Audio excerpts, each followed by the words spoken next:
Hey everyone, welcome back to Famous Secret Agent. Today we're going to continue with our world building. Today we're talking about races and the beings that inhabit our world. In 3, 2, 1. I'm Autumn. Hi, I'm Steven. Hi, I'm Ilisa. Hi, I'm Tim. Again, we are using fantasyworldbuilder.net as a guide in their 30-day world building extravaganza. We should think about where people are, like it mentioned in the more detailed version, where people are like located might affect how people are. So if we want to start with like we drew 3 different houses. We drew mountain people, suburb lake people, and then city people. Yeah, I agree. I saw it as I saw it as 3 locations with an optional 4th that I thought of. So I saw it as the kind of city, industrial, rainforest type people area, how they would have to adapt to that climate. The mountain people, I would assume they'd be a rougher people just because, living in the mountains. And then I said sea people just because they're living on the water, and I thought it would be kind of a cool contrast. And then the 4th idea I had, which we can throw out the window if you want, I thought it would be cool if there were like a religious cult of Thunderfield worshippers that were like almost separate from everything else, and like they kind of like it was like very creepy, and they were a cult, and like they could kind of go with the like stuff of legends type thing, like, but like people fear them. Are we starting, just to be clear, are we in the city rainforest right now? Like, Yeah. Okay. Oh. Are we saying that the city rainforest is our center? I think so. So we're in the city. So we're in the city. We've said vaguely humanoid, walk on 2 legs. Okay, so how would the climate affect them, and how would someone who lives in a rainforest need to adapt to the rainforest? I think that's an important question. If we're saying like who generally lives here, how do you adapt to your climate? It's rainforest, it's damp, it's like sticky hot. I'm thinking like, what if like their skin's a little like something like, how like we sweat? Yeah. Like, what is something else that can happen to them that's different, that makes them look different? Or what if these people are born with some sort of like pop of whatever color indicator?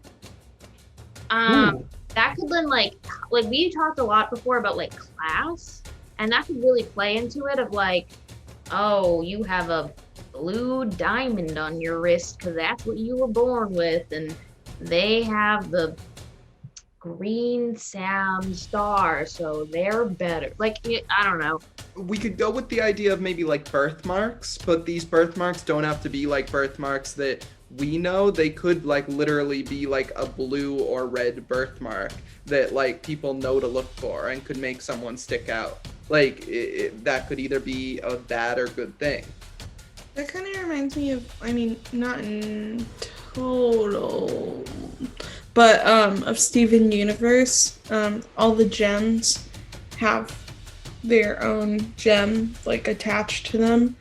And then that's their being, but when their gem is taken out, then their being goes away.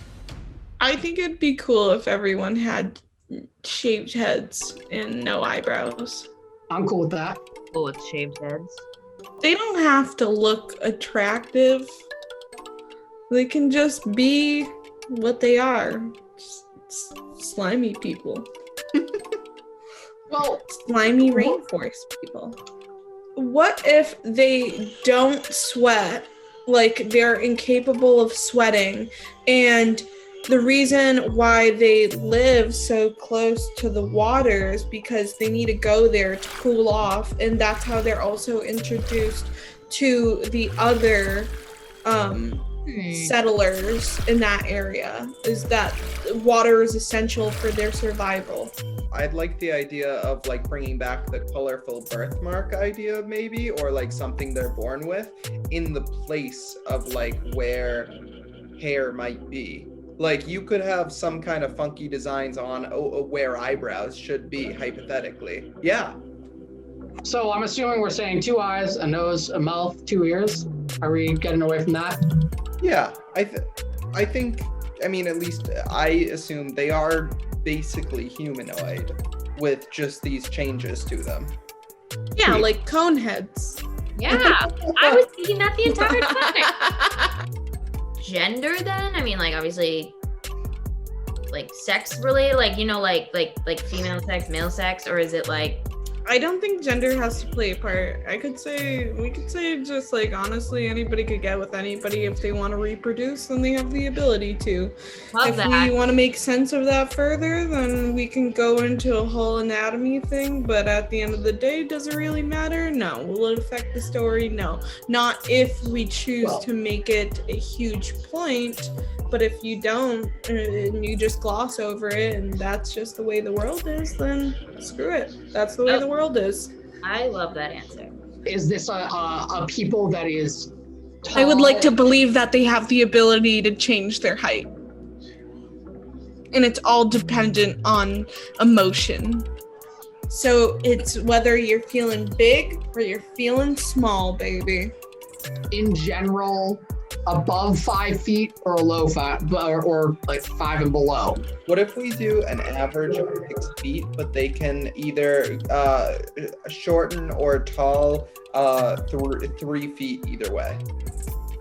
Like they can like. But you want to put limits on how tall they can get? I think it's interesting if we do, to be honest with you.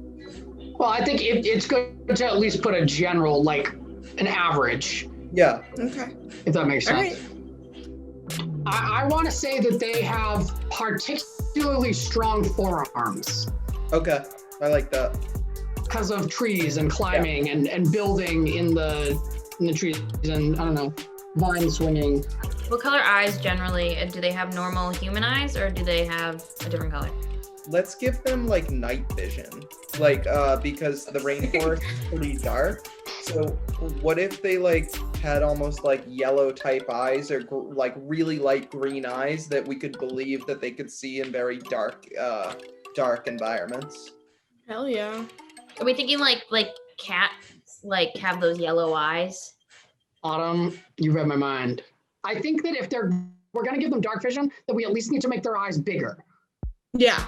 Even if we keep the color, the really cool like golden brown hazel. Wait, that's gonna be so cool because they're not gonna have eyebrows and they're gonna be bald, but they're gonna have giant eyes. Huge eyes. That is yeah. so. All right, so we just talked about the rainforest city people and this bald, sweatless, large four-armed people. And that's just one area on our map. So now we're gonna move kind of to the northwest and look at the mountains and who lives there and how they're different and, you know, how they're different, like potentially like completely different. You know, we haven't gotten there yet, but come up with a little bit of a list of what they're like. I do go to hairy in the mountains for some reason, like something It's that's cold. Yeah. At that altitude, it's going to be very cold. Like, I do think the billy goat gruff thing, for lack of a better explanation. So, yeah. When I think mountain animals, I've watched a lot of National Geographic. No, I think foxes. Ooh. Or I think like vultures. Foxes could come off friendlier as well. They're cute. I love foxes. Tricky. Yeah, they're tricky. I like that about them. Swiping, bitch. This photo is making me think of like, what if they are Part of the mountain. Could you imagine like a rock person that is as silent as a shadow? Could you imagine a person that moves literally by like flowing through the rocks around them? And they're almost like spirits, and like this person as they are right now in this, like when they move, instead of all of those rocks individually moving, and so like they're traveling through the rock as opposed to being specific rocks. Does that make sense? Okay. They're almost like the mountain spirits. Maybe this isn't the type of people on the mountain, but maybe this is just a spirit, a type of spirit that also is a creature that inhabits the mountain. These feel godlike, where like kind of like they aren't civilizations, even though I love the idea and I like absolutely want it in the story. When I was trying to think like this almost doesn't qualify to me as like a civilization of society of people. It qualifies as like a mountain spirit or like a god. That's fair. So that's the rock people. If we want to do a civilization alongside it, do we want to go back to foxes then? I love humanoid foxes that are like 3 feet tall and there's just a colony of fox miners. I think they should wear overly large overcoats. Oh Bow my ties. God, yes, you guys are the Bow best. ties?